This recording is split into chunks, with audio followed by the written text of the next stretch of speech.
Hola, bienvenidos y bienvenidas a este espacio donde vamos a hablar justamente de la nueva economía del espacio y de las oportunidades que abren los satélites en Colombia y sobre todo cómo estos satélites que están en el espacio aportan a mejorar nuestra vida aquí en la Tierra. Entonces, este espacio lo vamos a compartir con unos ponentes muy interesantes y muy informados que les voy a presentar. Mi nombre es Alberto Menghini, soy jefe de cooperación de la Unión Europea en Colombia y comparto hoy esta mesa con José Fernando Quintero, quien es presidente del grupo Indra en Colombia. Y Indra pues, es una empresa de la defensa, de la tecnología, y es una empresa pues, que a través de los datos satelitales proporciona unas soluciones bien interesantes. Es una empresa europea, pero muy arraigada en Colombia, y lo agradecemos muchísimo para estar con nosotros. También damos la bienvenida a Valeria Boninfante, quien es la directora de la Agencia Italiana de Cooperación de la Oficina de Bogotá, que es responsable para América Latina y que trabaja muchísimo con la Unión Europea en varios programas que aprovechan los datos satelitales. También tenemos a Daniel, que es un gran experto del utilizo de los datos satelitales. Él es director de un centro que monitorea a través de los datos satelitales los páramos y los bosques. Y también tenemos Daniel porque es el ganador de un reto que lanzamos hace poco para seleccionar unos colombianos de excepción que participarán en una formación en Europa con todos los mayores expertos mundiales, utilizadores del sistema satelital Copernicus, que son los satélites de observación de la Unión Europea, en esta formación de nivel mundial.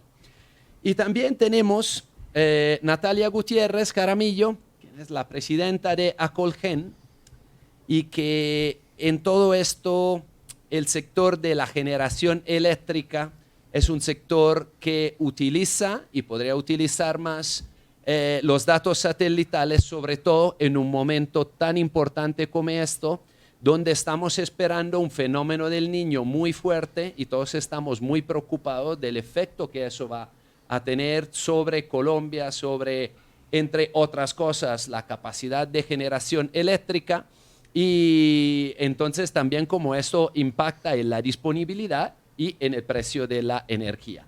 Dicho esto, yo le paso la palabra a Gustavo Gómez, director de Comunicación y Relaciones Institucionales de Grupo Prisa. Muchísimas gracias a ustedes y qué bueno que nos acompañen para entender más estas tecnologías que son tan importantes para la vida de millones de colombianos. Valeria, yo quisiera empezar para que aterricen, ya que estamos hablando de satélites, aterricen muchas de las personas que nos pueden estar viendo. ¿Qué es Copernicus? ¿Cómo funciona? ¿Para qué nos sirve? Y gracias. Me atrevo a compartir un poco sobre Copernicus y por favor, Alberto, puedes complementar. Copernicus en breve es un sistema de datos satelitales de la Unión Europea que básicamente brinda datos que son datos abiertos, disponibles gratuitamente para todos, claro, para los Estados miembros de la Unión Europea que también contribuyen en la elaboración y en la creación de esos datos. Italia, me complace destacar que, por ejemplo, contribuye con su agencia espacial y en particular con un centro de excelencia en Matera. Pero la cosa más importante que vale resaltar en este momento es que los datos de Copérnicus son datos abiertos, que todos los socios y los partners más allá de la Unión Europea y de sus Estados miembros pueden aprovechar para usos diferentes, y creo que lo vamos a elaborar un poco más durante esa conversación. Y hay, claro, hay más informaciones que se pueden buscar también en las redes y en el internet con Copernicus. Hay un sitio web y unas informaciones más claras para investigar más qué es el sistema. Básicamente, datos satelitales abiertos y disponibles gratuitamente. ¿Tú quieres acotar algo sobre eso? Yo quiero acotar solamente un dato, la belleza de Copérnicus. Son satélites que están ahí, que dan la vuelta por el mundo, toman fotos. Los centinelas. Centinelas, exactamente, toman parámetros. Daniel seguramente nos podrá explicar mucho mejor, pero la cosa que quiero destacar es que Copernicus realmente es un proyecto colaborativo. O sea, estos satélites que son europeos ponen a disposición todos sus datos a todo el mundo y todo el mundo aporta también con otros datos que se toman en el terreno y que complementan todo este sistema de datos. ¿Para hacer qué? Para gestionar desde el medio ambiente, la contaminación del aire, del agua, la pérdida de bosques y una cantidad de parámetros increíbles que es como tomarle todas las temperaturas y las medidas a nuestro planeta. Daniel, hace mucho tiempo no estaba hablando de que nos están mirando y no me he asustado. Siempre que nos dicen que algo nos mira y desde arriba tenemos una prevención. No tenemos por qué estar asustados de Copernicus. Bueno, asustados no, Copernicus es una maravilla. De lo que hay encima mirándonos, que hay muchas cosas, es de lo mejor. Eso sí, digamos que una de las grandes ventajas del ecosistema Copernicus, como ya lo dijo Alberto, es que es gratis y que es consistente. Uno tiene acceso a Copernicus desde que lo crearon hace, ya va a ser casi 10 años, y seguimos teniendo y seguiremos teniendo. ¿Por qué lo digo? Porque en temas de tecnología muchas veces uno construye y desarrolla herramientas sobre una infraestructura y si esa infraestructura se la quitan, el proyecto se perdió. Por ejemplo, ¿qué está pasando con la inteligencia artificial ahorita? No sé si vieron, pero hace una semana el gobierno americano bloqueó el acceso a los modelos más avanzados. Entonces, si eso llega a pasar con las imágenes satelitales, lo que estamos construyendo, por ejemplo, la Alcaldía de Bogotá, que es un sistema de alertas tempranas de deforestación y de cambio de uso del suelo en los páramos, quedaría obsoleto. Con Copernicus no tenemos ese riesgo. Otra ventaja adicional que tenemos con Copernicus, que es muy importante, es que es gratis. Y gratis, además, incluye de libre acceso. ¿Y eso por qué lo hace relevante? Porque mucha gente alrededor del mundo está construyendo sobre Copernicus. Nosotros, por ejemplo, nos apoyamos sobre proyectos que tiene Google, capas que tiene Google ya desarrolladas, nosotros las traemos, las miramos cada 5 días y automáticamente generamos unas alertas que le llegan a los funcionarios clave del distrito que tienen que entender qué está pasando con los páramos, qué está pasando con los bosques y sobre todo qué está pasando con el agua de la ciudad. Ustedes saben que ya en 2024 vivimos una crisis de agua tremenda. Bogotá ha sido identificada como una de las ciudades de Colombia que más riesgo tiene por temas de suministro hídrico. Y estos sistemas nos permiten entender, por ejemplo, que los árboles están subiendo en la cota de la montaña en el páramo de Chingaza. ¿Eso qué quiere decir? Que probablemente ese páramo va a absorber menos agua en el futuro y que de pronto necesitamos otros sistemas que nos permitan tener más resiliencia en el acueducto de Bogotá. Esto no podríamos hacerlo sin Copernicus. Y decidimos Copernicus, a pesar de que existen fuentes, hoy en día hay toda una constelación de satélites y de compañías que proveen este tipo de servicios, que son muy buenos, que tienen muy buena resolución, pero que son de pago o que tienen acceso limitado por temas de seguridad y defensa en otros países. También entra aquí el tema como de la soberanía, ¿no? O sea, la Unión Europea tiene esta gran ventaja y es que sigue siendo uno de los pocos lugares en el mundo que cree en la cooperación, que cree en el multilateralismo, que creen que la infraestructura debe estar ahí para el bien de la comunidad y para el uso de todos. Y eso se ha ido perdiendo en otras fuentes. Entonces, cuando uno depende de los chinos o de los americanos para estas cosas, pues cae en el riesgo de que eventualmente... Depende de una nación. Sí, de una nación, pero además de una nación que tiene la política de que si uno no está con de que uno está con ellos o contra ellos, entonces lo aprietan.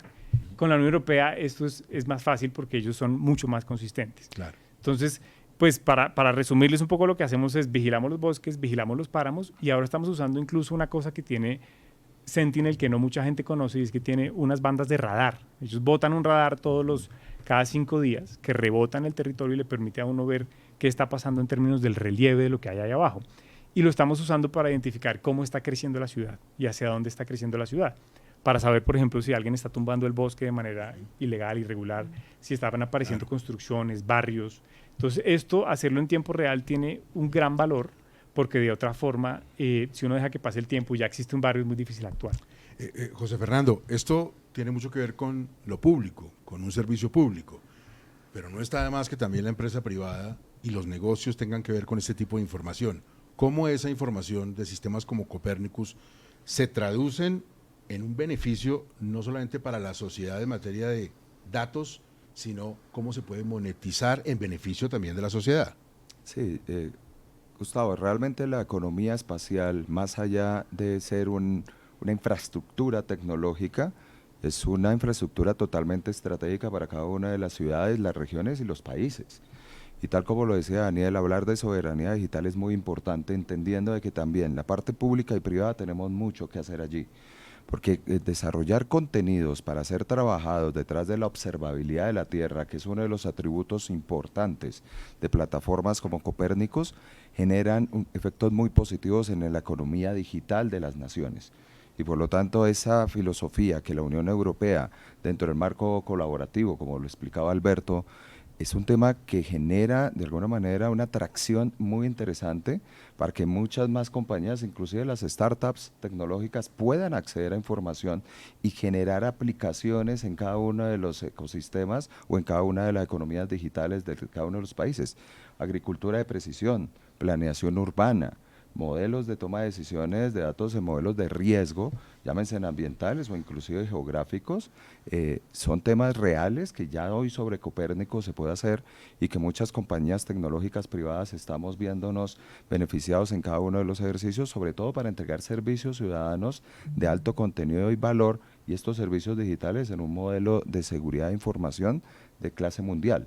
¿Para qué? Para darle confianza digital a este tipo de plataformas, que al final y al cabo la confianza digital es uno de los mejores activos en este tipo de infraestructuras estratégicas en todo el hemisferio. Natalia, creo que los colombianos estamos desde hace muchas semanas preocupados por todo ese tema electoral, pero lo que nos debería preocupar es el asunto de las decisiones. Yo creo que usted desde Acolé en su gremio, pero también como líder del Consejo Gremial, y muchas otras personas han llamado la atención sobre las dificultades que podemos tener en materia de suministro de energía a los colombianos a la vuelta de la esquina. Con unos ojos como los de Copérnicus, ¿qué podríamos aprovechar, entre otras para lo que mencionaron ahora, ¿no? El fenómeno del Niño y el golpe que podemos sufrir? ¿Qué tanto nos puede ayudar a prevenir y qué tanto podemos hacer para que no solamente este gobierno, cualquier gobierno ponga atención a estas advertencias que son técnicas? Bueno, yo primero, muchas gracias a la Unión Europea por esta invitación a esta gran conversación. Un saludo muy especial a todos nuestros compañeros de panel. Pero me gustaría un poco sacar 5 minutos para explicar qué es el fenómeno del Niño, porque nosotros asumimos que todo el mundo sabe qué es el fenómeno del Niño. Y yo quiero que entiendan qué es lo que nos está pasando en Colombia, y cuando hablamos del fenómeno del Niño, qué es lo que pasa en Colombia, ¿sí? Porque hemos oído noticias alrededor del mundo que viene un super niño, que van a haber altas temperaturas, que nos tenemos que preparar. Lo cierto es que el fenómeno del Niño es un fenómeno climático que en diferentes partes del mundo representan unas vulnerabilidades, ¿sí? En el caso de Colombia es una sequía, en otros países del mundo es una temporada de lluvias, ¿sí? Entonces, eso como para que tengamos claro qué es el fenómeno del Niño y qué pasa cuando llega a Colombia. Y es que Colombia, digamos, tenemos anualmente, en todos los diciembres, un verano que nosotros llamamos verano eléctrico, pero cuando tenemos fenómeno del Niño, realmente lo que pasa es que ese verano es más fuerte, ¿sí? Es más caliente y es más largo, ¿sí?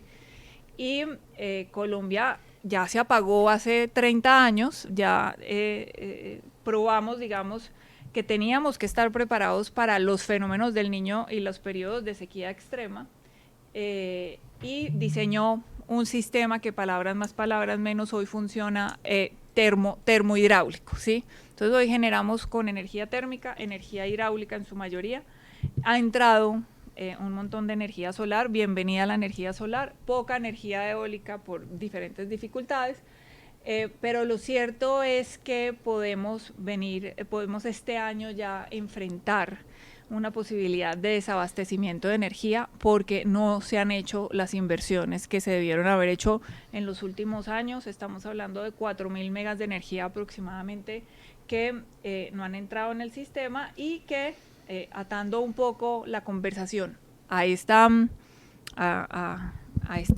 desarrollo tecnológico, esta posibilidad, digamos, de contar con estas nuevas capacidades, como son capacidades satelitales, yo creo que es fundamental y nos cae, digamos, perfecto pensar en dos cosas, en que Colombia con un sistema de estos debería poder tener algo de previsibilidad, ¿sí?, frente a fenómenos climáticos extremos, para tomar medidas anticipadamente frente a esos posibles fenómenos. ¿Sí? Que además son recurrentes porque sabemos más o menos de su existencia. Que son recurrentes, pero es muy importante porque además te da una minería de datos que es supremamente importante en temas como si ha habido deforestación, si se están cuidando las cuencas. Sí, es que tenemos que recordar que nosotros tenemos que cuidar el agua, y cuidar el agua significa también cuidar las cuencas alrededor de ella, ¿sí? Decisiones de si están deforestando, decisiones de si están invadiendo, decisiones de entender los cambios de temperaturas, porque muchas veces tenemos embalses que se llenan muy rápido, pero por el calor literal el agua se evapora muy rápido, ¿sí?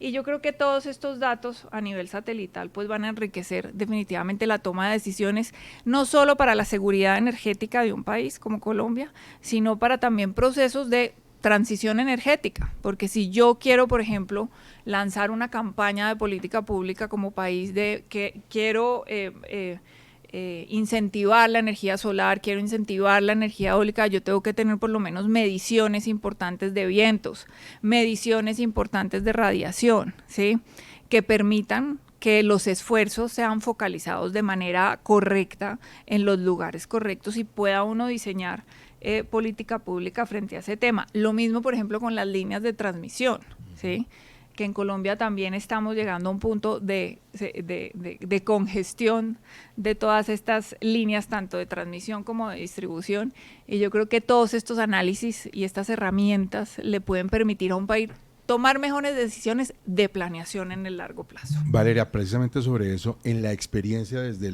la perspectiva de la cooperación, ¿qué tan juiciosos son los entes públicos en atender esas advertencias cuando los datos se les ponen en la mano? ¿Qué tan bien funciona o qué tan nada bien funciona? Bueno, yo no sería tan, tan escueta en decir que no funciona o sí funciona. Yo diría que es exactamente el papel que tenemos que jugar nosotros como socios cooperantes en impulsar exactamente esa toma de decisiones que sean decisiones basadas en evidencias. Y es primordial, es importante, y en general me atrevo a comentar que en Colombia tenemos como una masa crítica y unas dinámicas y unas autoridades también que están súper listas y súper interesadas en que nosotros podemos brindar esas herramientas. Y si me permites, quiero comentar rápidamente sobre lo que estaban mencionando los compañeros del panel para aclarar y esclarecer un poquito cuál puede ser ese papel de catalizador que nosotros podemos jugar. Y le comparto rápidamente unos ejemplos muy prácticos de proyectos que vienen, de herramientas que estamos diseñando y desarrollando en el marco de proyectos que llevamos a cabo, unos cuantos de los cuales en conjunto con la delegación de la Unión Europea. Por ejemplo, en la cuenca amazónica que se mencionó, desarrollamos un proyecto que se llama Amazonía Plus con recursos de la Unión Europea y socios de la Unión Europea, y una herramienta súper práctica que hemos elaborado es una dashboard,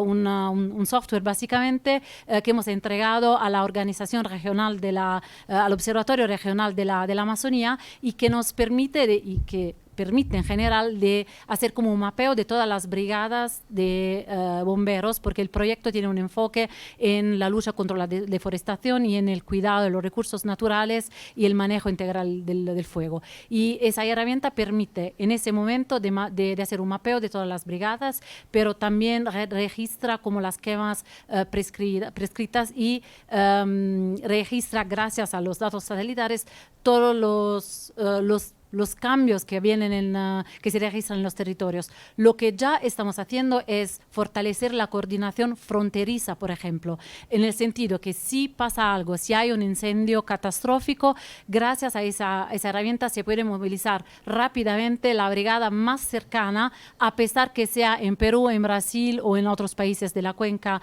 amazónica. Lo que sí se puede construir, y apalancando y escalando ese sistema, es también esa transformación desde un modelo reactivo hacia un modelo predictivo y preventivo. Lo que estamos elaborando en ese momento, en el marco de ese proyecto y de otros, también es la posibilidad de utilizar los datos satelitales, como se mencionaba, los datos en tiempo real, que permiten registrar los cambios que vienen para desarrollar modelos que utilicen también la inteligencia artificial, lo que se llama el machine learning, y como Italia tenemos una expertise muy buena, por ejemplo, nuestra protección civil con una fundación especializada que se llama CIMA puede brindar su conocimiento y favorecer el transferimiento de conocimiento para básicamente tener herramientas para prever los eventos, prevenirlos y no solo mitigarlos con una respuesta temprana. Otro ejemplo, mencionando también lo que Daniel estaba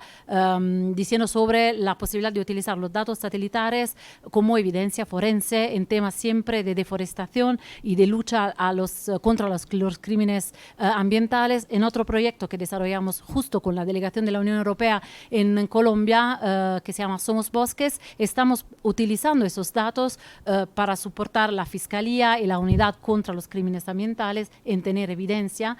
Y lo que se puede hacer, siempre con una mirada de escalar, es utilizarlos para modelos preventivos, combinando los datos meteorológicos y los datos satelitares con los modelos de análisis que tenemos sobre la forma de actuar de las organizaciones criminales. José Fernando, cuando los datos son abiertos y los tiene todo el mundo, y todo el mundo puede acceder a ellos gratis, me imagino que hay una mirada de la sociedad mucho más puntual sobre la actividad de la empresa privada en el manejo de los datos. ¿Cómo les ha ido a ustedes con eso? En el espacio no tenemos fronteras y esto nos invita realmente a las compañías privadas a ver estas iniciativas evitando ese tipo de restricciones. ¿Por qué no pensar, por ejemplo, desde Colombia en crear un hub latinoamericano de inteligencia geoespacial, que con inteligencia artificial podemos explotar estos datos y generar un nuevo hub de exportación de talento digital, mucho más allá de este país que tiene una biodiversidad natural tan amplia, generando laboratorios de innovación al lado de ellos? Este tipo de iniciativas el sector privado tiene todo que aportar. Por tanto, no es esperar un marco regulatorio o un campo de acción definido específicamente por los gobiernos nacionales o regionales, sino ser propositivos y detrás de iniciativas de colaboración como Copérnicus, proporcionar precisamente soluciones que trasciendan las fronteras. Acá podemos pensar de que Colombia puede ser líder precisamente en América Latina de generación de talento en inteligencia geoespacial. Y por qué no este tipo de aplicaciones que superan mucho más los servicios ciudadanos nos generen también escenarios de innovación y de nuevos desarrollos que podamos exportar por fuera de América Latina. Eso nos invita a los privados a dar un paso y una milla extra, tal como la Unión Europea detrás de esta gran iniciativa de colaboración trascienda mucho más los gobiernos y nos lleve a los privados a ser mucho más propositivos en ello. Daniel, adelante, dale. No, yo quería ahí hacer una cuña. Realmente nosotros vamos descubriendo cada día más personas en Colombia que trabajan con datos satelitales, sea de la academia, sea de las instituciones, las comunidades. Cuando pues lanzamos un mini reto para escoger las personas que íbamos a mandar a este encuentro al que nos va a representar Daniel, pues invitamos a las personas a presentarnos en un mini video de menos de un minuto lo que hacían con estos datos. Y es realmente abrumador, porque todas las principales ciudades, los departamentos, la academia, por supuesto, pero hasta comunidades, los que tienen conectividad, que ya lo están utilizando para monitorear sus propios bosques o sus propios ríos. Ahora, en Colombia se dio muy fuerte hace un tiempo la conversación sobre la creación de una agencia espacial.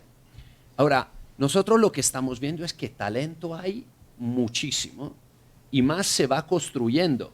Al hilo de lo que dice José Fernando, realmente ya solamente juntando todas estas personas que ya lo están haciendo y aprovechando estos datos y transformándolos en políticas públicas buenas basadas en datos, pues ya habría una mina de datos literal que Colombia ya puede utilizar, porque el tema es que el dato es gratuito, abierto, pero después le toca a uno aprender a utilizarlo y utilizarlo para diseñar buenas políticas.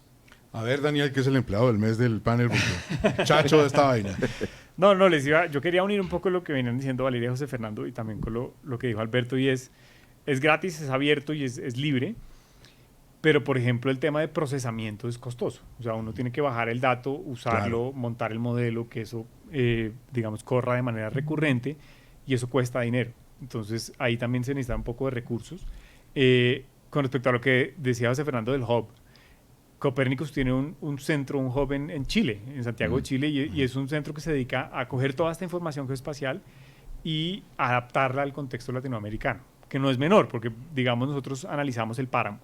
El páramo es una categoría tropical por definición. Entonces, en las categorías que vienen del norte del planeta, esa categoría no casa, no existe.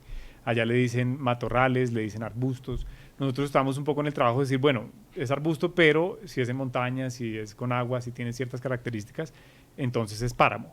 Y ese trabajo se está haciendo en Chile, se está haciendo desde el hub, y ellos además están ofreciendo capacidad de cómputo que uno pudiera utilizar si, digamos, aplica, bueno, demuestra que la cosa tiene utilidad común. Entonces, digamos que Copernicus ofrece como todo el paquete, y es un paquete muy estable y muy interesante desde varios puntos de vista. Y con respecto a lo que decía Valeria del uso para temas diferentes del monitoreo ambiental, yo estaba muy involucrado con una cosa que se llama la Plataforma Colombiana de Seguimiento a la Minería, COMIMO por sus siglas en inglés. Y ahí hemos usado... ¿A la minería legal o ilegal? Ilegal. Ah, ok. Entonces, ¿qué hacemos? Cogemos todos los títulos mineros, los quitamos porque esos son legales, y lo que está por fuera les pasamos un algoritmo de machine learning, de aprendizaje automatizado, que nos dice en qué puntos hay explotación minera, en particular de oro. Si ustedes le han seguido la pista al tema de las economías criminales en Colombia y en América Latina, la explotación ilegal de oro viene subiendo, y mucha gente incluso cree que ha superado en generación de ingresos a la coca, la cocaína.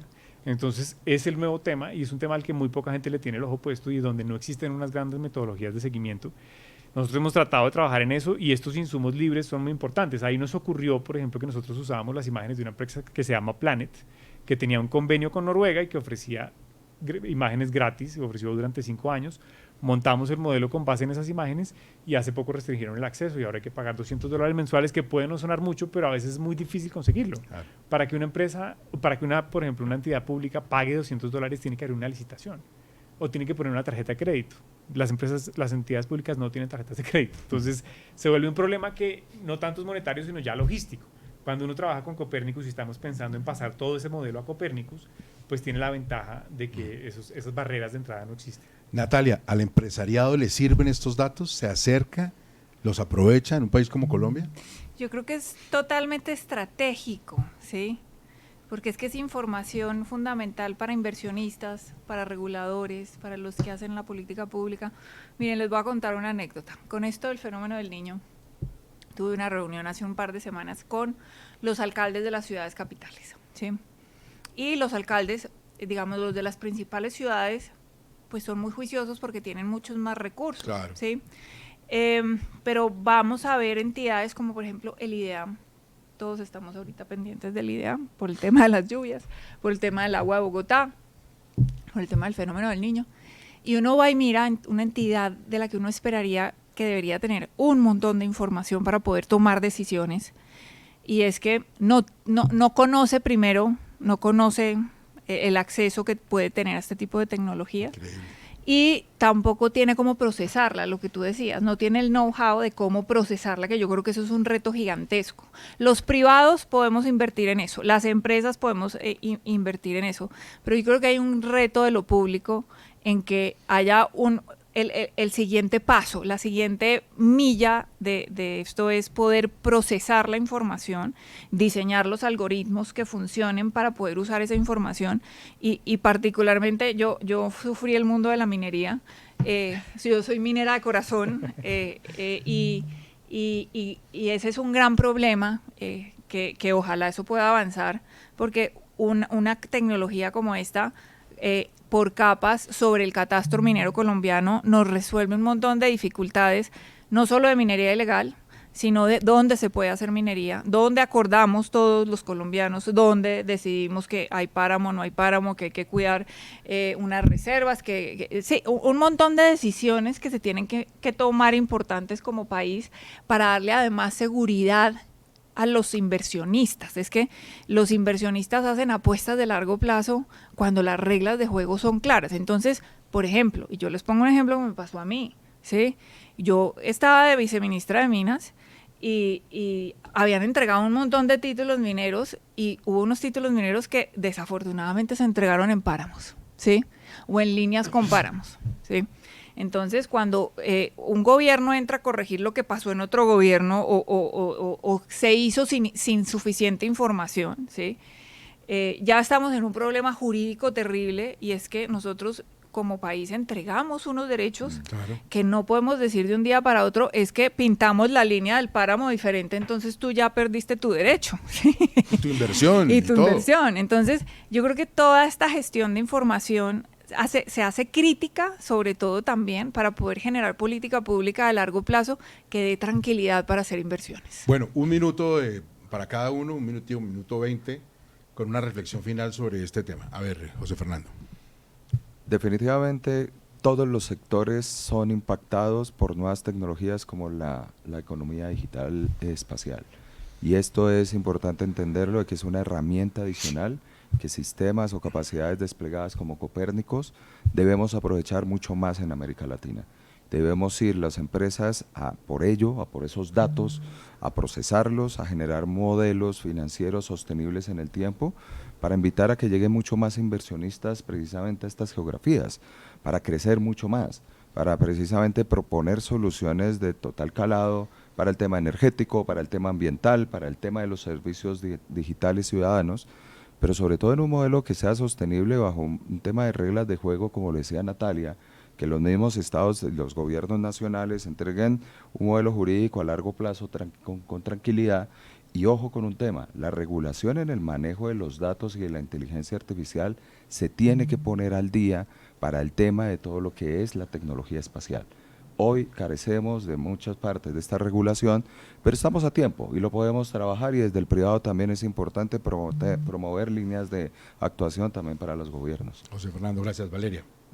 Y gracias. No, rápidamente, subrayando otra vez el papel que podemos jugar los cooperantes, los socios, y con herramientas como Copérnicos para fomentar el enlace entre las políticas públicas y el impulso al sector privado. Otro ejemplo súper práctico podría ser siempre en el tema del manejo y de la prevención de los riesgos vinculados a desastres naturales o antrópicos, y la mayoría son antrópicos.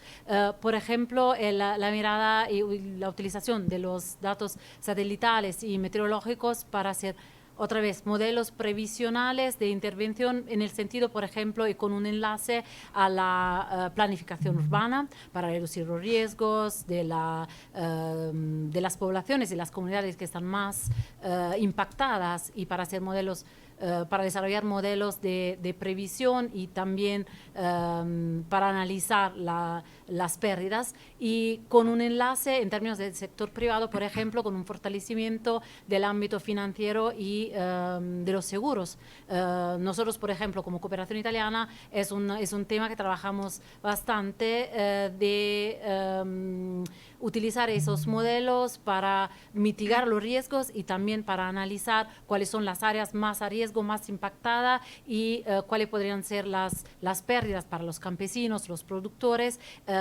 y diseñar modelos de seguros que sean adaptados al contexto. Y en ese caso, claro, como se mencionaba, el tema de la capacitación de los talentos es algo que nosotros podemos fomentar y soportar en términos de brindar transferencia de conocimiento y capacitaciones y apoyo a las startups, todo el sector privado, que es bastante dinámico en Colombia, pero que necesita también un apoyo para superar las barreras económicas, financieras que hay, y eso es un tema que estamos trabajando y seguimos trabajando. Valeria, gracias. Alberto. Pues yo creo que el mensaje que yo pasaría al hilo de esta conversación que estamos teniendo es que Colombia tiene una gran oportunidad de desarrollar una economía espacial, aprovechar los datos espaciales que están ahí, y para hacerlo no necesita tanto tener sus propios satélites cuanto aprovechar el talento, el sector privado, el conocimiento que existe ya en el país, crear un sistema y que este sistema genere realmente oportunidades económicas y buenas políticas públicas. Daniel. Yo quiero cerrar con un ángulo adicional un poquito diferente y es el tema del monitoreo y la verificación. ¿Por qué lo digo? Porque en el mundo hay muchos recursos y en Colombia también de conservación y esos recursos vienen, digamos, se los entrega a un parque nacional para que conserve. Bogotá tiene un pago por servicios ambientales, entonces va a las fincas que están en las cuencas de donde viene el agua y le dice a las personas que están allá, conserve el bosque y yo le pago, ¿sí? Pero esos contratos solo funcionan si se puede verificar. Y verificar es muy caro y muy difícil. Bogotá ha tenido muchos problemas para verificar porque a pesar de que es un área relativamente compacta, es difícil llegar allá, ir, ver que el bosque está en pie, que todo está funcionando bien, que no se ha deforestado. Este tipo de sistemas lo que permiten es hacer eso a escala y hacerlo de manera fácil. Y más cuando el insumo que está debajo es gratis, como Sentinel, por ejemplo, uno puede diseñar una solución en Bogotá que después se utilice en el Tolima o que después alguien baje el mismo código y lo use en Antioquia para hacer exactamente la misma tarea. Y eso permite desbloquear esa financiación, porque si uno no tiene manera de demostrar que está cumpliendo con los compromisos, que está cuidando el bosque, que está evitando la deforestación de la Amazonía, esos fondos internacionales no llegan. Entonces, ese pedacito del monitoreo pareciera simple, pareciera como no muy importante, pero al final es clave para que todo el ciclo funcione. Natalia. Bueno, yo creo que esto tiene posibilidades infinitas y podemos hablar de muchos sectores, pero aterrizándolo, yo creo que al sector minero energético, yo creo que las decisiones de política pública teniendo datos, ¿sí? Se hacen supremamente críticas y estratégicas para poder dar buenas señales de política pública, para poder generar confianza inversionista, ¿sí? Para poder dar soluciones de pronósticos energéticos en particular para un país como Colombia, que es vulnerable, muy vulnerable al tema del cambio climático. Y yo creo que vamos a un paso más y es a empezar a entender los datos, ¿sí? Para poder usarlos en una transición energética y no perder seguridad energética como país, que no solo le está pasando a todo el mundo está hablando de cómo fortalecemos la seguridad energética en medio de esta carrera a la descarbonización. Y yo creo que los datos y tecnologías como esta lo que nos dan es la oportunidad de no solo pensar en que tenemos que montar paneles, que tenemos que crear parques de energía eólica o más hidroeléctricas o más termoeléctricas, sino que también desde los datos y desde la información podemos descarbonizar las economías, entendiendo cómo consumimos, a qué horas consumimos, qué mejoras se pueden hacer geográficamente en la ubicación, de descargar las redes, un montón de información que hoy podemos contar con estas herramientas que no contábamos con esto y no es hace muchos años, esto ha crecido a pasos agigantados en los últimos años, ¿sí? Y yo creo que le tenemos que abrir un capítulo como empresarios y un capítulo como gobierno también a mirar todas estas herramientas para la planeación del mediano y largo plazo. Pues a los 5, muchísimas gracias por acompañarnos y por supuesto a toda la gente que nos sigue a través de los canales de Prisa sobre este tema fundamental. Muy amables y muchas gracias.